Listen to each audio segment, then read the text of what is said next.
Hamsters are complicated creatures and even often have scientists perplexed.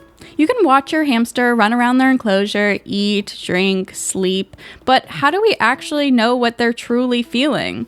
How do we know that they're happy?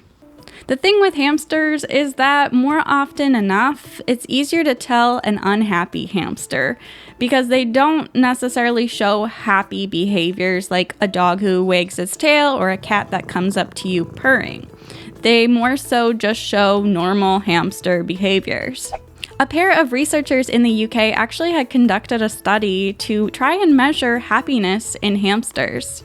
In their study, they used something called judgment bias. This is when an animal will tend to behave more positively when they're feeling good emotionally. Their study consisted of 30 Syrian hamsters who were all trained to associate water bottles placed in certain locations in their cage with sugar water, which obviously the hamsters would enjoy, and in some places a bitter mix, which obviously the hamsters would hate, and then they were split into two groups.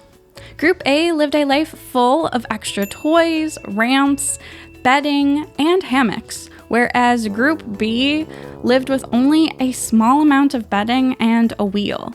This was to see how the different environments would affect the hamster's emotional well-being and their decision-making skills. The researchers added more water bottles to the original cage, some with sugar water and some with the bitter mix, and others with just plain water. Then they went ahead and tested how all 30 hamsters reacted. The thought process behind this is that the happier hamsters were going to be more interested in trying out all of the bottles in hopes that they'd taste something sweet. And just like they thought, the hamsters who had a better environment were more interested in testing out all of the bottles, whereas the hamsters who lived in the bare environment only sipped the bottles they knew had sugar water. The researchers also noted that when they swapped the group's cages, their behaviors also changed.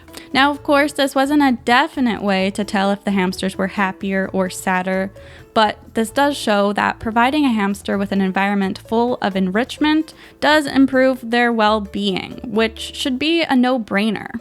It should be obvious that a human who is only given a room with food, water, and a bed versus a human who is given food, water, a bed, and entertainment is obviously going to be happier. Okay, so if we can't easily tell if our hamsters are happy, how can we know if they're unhappy? Well, an unhappy hamster will show a variety of easy-to-tell behaviors. Zoochosis is actually a word used to explain the stereotypical behaviors we see in animals in captivity. We know these are stress behaviors because these stereotypical behaviors are seen as repetitive behavior patterns with no apparent goal or function. This condition was identified in 1992 and is displayed through behavioral disorders such as circling, pacing, bar biting, excessive grooming, addiction, and self-harm. So here are the 5 signs that your hamster is unhappy. Starting with bar biting, which is a behavior that has been observed for many years now and has always been dismissed as a hamster just trying to wear their teeth down or simply as something hamsters just do. But this is just not true. This simply is a common behavior, not a normal one. While hamsters are rodents who have consistently growing incisors, naturally would not choose hard metal to wear down their teeth. Hamsters also do not just suddenly get the thought that they need to wear down their teeth. They naturally would wear down their teeth because of the day-to-day activities that they have to do, like gathering nesting materials, just eating hard foods, or even just having to chew through a root while they're burrowing. Things like that would naturally keep their teeth worn down. They would not just get a thought that goes, hey, it's 2 p.m., it's time to go wear down your teeth. Bar biting is done because they are trying to escape their enclosure due to stress and boredom from their environment. This is why it's so important to be able to provide your hamster with a large enclosure, because all of that enrichment and mental stimulation that a hamster needs takes up a lot of space. That traditional small metal bar cage in the pet store is just not going to cut it when it comes to owning a hamster.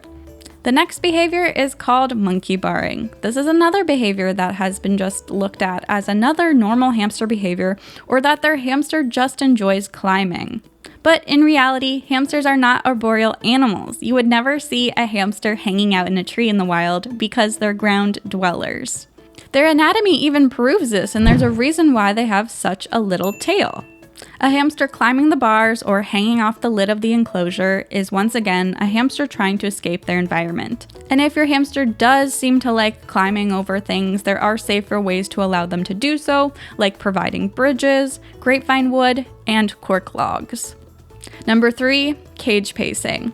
This is a behavior often seen in hamsters who live in aquarium-styled enclosures because they do not have access to bars to chew or climb, so they instead are seen pacing back and forth along the glass for long periods of time. You may also recognize this behavior because it's often seen in stressed zoo animals. Number 4, lethargy. A hamster who does absolutely nothing except sleep, eat, drink, and appears to be lazy is likely an unhappy one. Though this behavior may also occur in senior hamsters or a hamster who is ill. If you notice your hamster is showing this behavior, first evaluate your cage setup. Is your cage large enough? Are you providing all of the necessary enrichment, such as deep substrate for burrowing? Can they forage for food? Collect nesting materials? Dig in other substrates? Roll in sand? Climb over different materials, and shred boredom breakers? If yes, then a vet trip might be a good idea just to ensure that they're not dealing with an illness. But if not, you could be dealing with a hamster who's currently unhappy in their environment. And lastly, constant escaping. If the only thing your hamster worries about at night when they're awake is constantly escaping their enclosure, you might be dealing with an unhappy hamster who needs more space, more stimulation, and maybe even more time outside of the enclosure to explore. Hamsters can be really hard to please, and this behavior is often more than enough observed in female Syrian hamsters. For this reason, it's often agreed upon by hamster owners that female Syrian hamsters shouldn't be given less than 1,000 square inches of floor space, because they are going to need a lot more mental stimulation. It's also good to note that your hamster may only show these behaviors once in a while, whether that is because they started to associate you with coming out, or because they've become bored with their current setup. So once again, if you notice your hamster performing any of these behaviors, it's a good idea to evaluate the current care you're providing your hamster with and look and see what other ways you can do to improve it. Whether that is upgrading the cage, adding more enrichment, making new boredom breakers, allowing them to explore outside the enclosure more, or rearranging their current setup.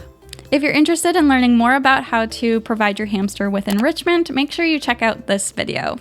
I hope this video was able to help provide more insight into being able to tell whether or not your hamster is unhappy or not. So I will see you guys in my next video. Bye!